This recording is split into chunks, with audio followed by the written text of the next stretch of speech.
want to talk about it. It's interesting. All right. All right, guys, we're coming back hard with 2 episodes this week. We have to record this because my internet failed, so I had a fail moment. I should post our fail moments on. If people want to see it, we'll post it. I'm down. It doesn't matter to me. So talk about the towel that we were talking about before my internet cut out. Okay, so we're going to call this Towelgate. So I think it happened Friday night. It was a British Matchroom card, so it happened over in England. The fighter that we're talking about here, his dad trains him. Okay, so his father is the cornerman. His dad sees him get hit with a body shot, affects him. His dad throws the towel in. What is the towel symbolic of? Stopping the fight. So what does the ref decide to do with the towel? He picks it up, looks at it, throws it back out of the ring. Not even at the corner. Doesn't even give it back. Just tosses it into the stand. And so he's like, no, I don't care that your son's getting beat up and you think it's good. It's kill or be killed out here. We're just going to go until somebody falls. So he gets hit with another shot. The son goes down. He gets back up. You think, okay, the ref's going to stop the fight now. He went down. Nope. Fight continues. Lets it go a little longer. Then he stops the fight. We can't have you out here, Mario Yamasaki. We can't have you out here doing this, okay? You have to go. We can't have you reffing fights anymore. No, it wasn't actually Mario Yamasaki, if people don't get that reference. But it was just a bad call, bad judgment. But I get that. But was there any other boxing this weekend? Yeah, so Shakur Stevenson fought on Saturday night against once beaten something Nikatila, fighter out of Africa. He never fought out of his home country of Senegal. I believe Senegal. And, Shakur got the job done. I only saw the highlights. I didn't watch the full fight. But the killer instinct just isn't there. He didn't get out of the first year. I understand that he's so much better than these guys he's fighting right now that he doesn't really have to push it. Doesn't have to do much to get the win.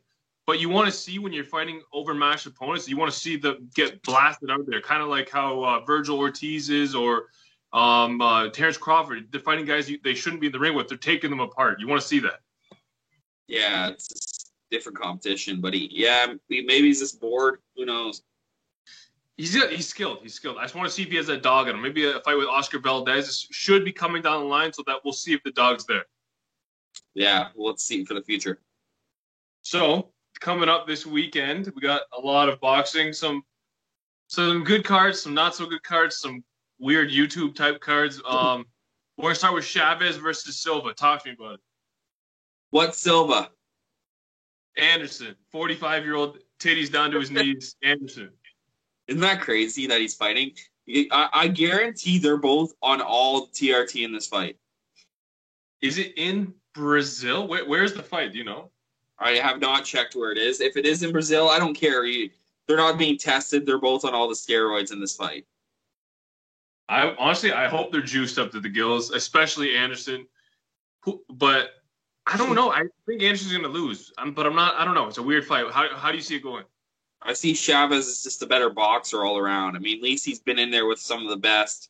He's fought some of the best. You know what I mean? He's kind of a bum, but definitely not his father. But I don't know.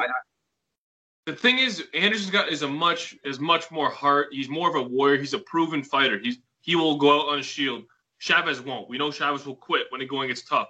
So does Anderson have enough left in the tank to push him to that point, kind of like Danny Jacobs did or Sergio Martinez and all these guys?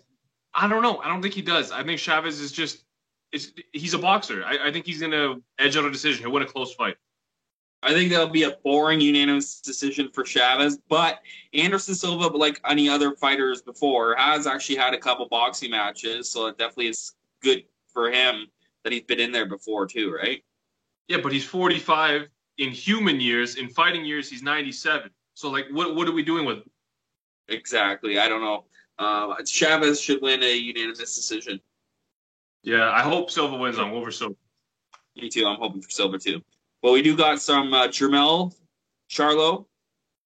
Yeah, so Jermell Charlo is fighting Juan Marcias Montiel. I'm not familiar with Montiel, but I'm looking at his box rec right here. He has a draw with Hugo Centeno, who's a fringe middleweight contender. He knocked out James Kirkland, but this is James Kirkland in 2020, who's like Again, a guy who's like 97 years old in fight years, like just been battered. If you don't know who James Kirkland is, go take a look at what Canelo did to him back in like 2017. It was just brutal. That's the only really. Oh, he got knocked out by Jaime Munguia. So we should see a Charlo stoppage here. But at what point does Jermall Charlo look to what his little brother's doing, Jermell Charlo, at a weight class below and fighting real guys? Like, this guy's not fighting anybody. Yeah, who do you think the better Charlo brother is? I think Jermall, the bigger Charlo, is the more skilled fighter, and he's also undefeated. But I think Jermell has the better resume and is higher pound for pound right now because he's fighting these animals. His loss is to Tony Harrison, which he avenged. Tony's not no bum. Tony's a real fighter. Mm-hmm.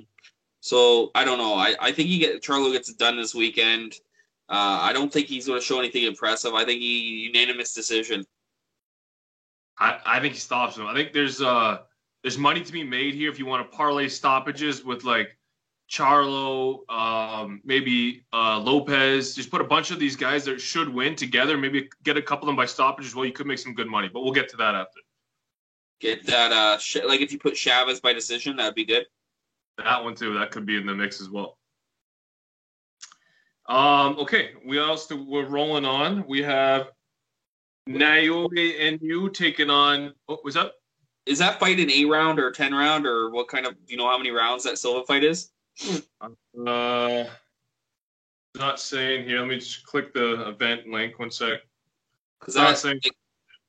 If it's more than 8 rounds, it's definitely going to be. They're going to be dead at the end of the fight. I'd imagine it's 8. 8 probably sounds about right. Yeah. Okay, so then we have Naoya. Sorry, I'm not even sure if I'm saying this right. Naoya Inoue, the Japanese monster, the guy who just beat Nonito Donaire back in 2019, Nonito's fresh off a huge win himself right now, taking on Michael Das Mariniez. Again, I'm not familiar with Das Mariniez, but I'm always excited to see pound for pound top guy Inoue fight. Hopefully Inoue smashes this guy and then calls out Nonito, just like Nonito just called him out last week, and we'll get them to run it back again because they had a great fight back in 2019. I can't make a prediction because I'm not too familiar with both of them. You need to get caught up on Inoue. He's a monster. He's smaller, right? This is 118 pounds, I believe. Oh, okay, then holy shit, it's Pee Wee League. Pee Wee Herman's boys. Literally. The biggest. Go again. Oh, Pee Wee Herman had them in his bed. Still does. That's really creepy. But the biggest fight card of the weekend, we have the Kambosos Lopez Triller pay-per-view. And hopefully it's not much of a shit show as last time because we do have Jim Lampley taking the color commentary away from Oscar De La Hoya. So that's a huge improvement. Are you excited for Lopez's return? Yeah, I think he's the best pound for pound, top 5 pound for pound fighter right now in the world. He's probably he's still kind of a prospect too, because he kind of just had that win over Lomachenko, which made him the champion, but he's still a prospect to my eyes. Like, he's so young. He's one of my favorite fighters right now, and I think he gets it done. I think he stops him with an 8, but this guy's tough. He's fighting. Yeah, so let's start off with the undercard because this card's pretty stacked. You got Willie Monroe returning after a long layoff. If you haven't seen our interview with Willie, go take a look at that. He's said a lot of good stuff. Awesome. Good dude. Always good to talk to Willie. He should be coming back on again as well. So he's back on the card. I don't think his opponent is named. If it has, it just got named this week. It was a last-minute guy. Vitor Belfort is on the card, which is kind of crazy. Yeah, it says he is on the website. He's fighting Michael Holtzen, the real Tarzan. Yeah, he's a YouTuber. Oh, that dude that goes around and looks at all the animals. Yeah. Oh, I hope Vitor's juiced to the gills and just destroys this guy. It should be brutal. The guy's got the fakest veneer teeth of all time. Vitor, take his teeth off. Get his teeth and make chiclets and make a necklace. It's going to be. I think that's the first time where people will be rooting for an MMA fighter to beat someone. Yeah, because who is this guy? This guy shouldn't even be in the ring. Exactly. Then we have in the co-main event, Michael Hunter. If you haven't seen an interview with Michael Hunter, we had him on about 2 weeks ago. Great guy, top heavyweight contender. taking on Michael Wilson. They actually fought in the amateurs. He talked to me about on the interview, and so it's a rematch. But Michael Wilson is a little bit long in the tooth. Hasn't fought in a while. He had a long layup. Hunter should get him out of there within 5 or 6, I think. Hunter's just on a different level. Hunter is like a top 10 guy probably fringe top 10. Do you think he's top 10? Yeah, he's top 10, yes. Probably 10, 9. And he's fighting a guy who shouldn't be in the conversation for top 10. So he should get it done pretty quickly. Yeah, Triller gave him a big contract, so they're trying to push him. Like, this is probably going to be his weakest opponent. Then they should step it up after that. But it'll be good to see Michael Hunter just destroy somebody. I like Michael Hunter. I want to see him run it back with Povetkin if he wins. Povetkin retired today. Did he? 41 years old, I think he is. He's only had 3 or 4 losses, and he's only lost to world champions. Nothing wrong with running off to the sunset now. Yeah, congrats on that career, man. One of the best, man. He's the guy in this era that it was never his era, but he was always the second guy in the era. Yeah, for sure. He was one of the top guys at all times. Yeah. And then in the main event, we have Teofimo Lopez, just a phenom, who's 16-0, taking on ferocious George Kambosos Jr., who's 19-0. So somebody's always got to go. Kambosos coming off of a huge win against Lee Shelby, who we both thought was going to beat Kambosos. And Teofimo is the undisputed lightweight champion who beat Lomachenko. I took Loma. You took Teo, which is crazy. I was shocked by it. You took Teo by decision, too, which is so. I think I'm assuming your team Teo in this. I do think he gets a stoppage in this fight. It's tough. I don't know.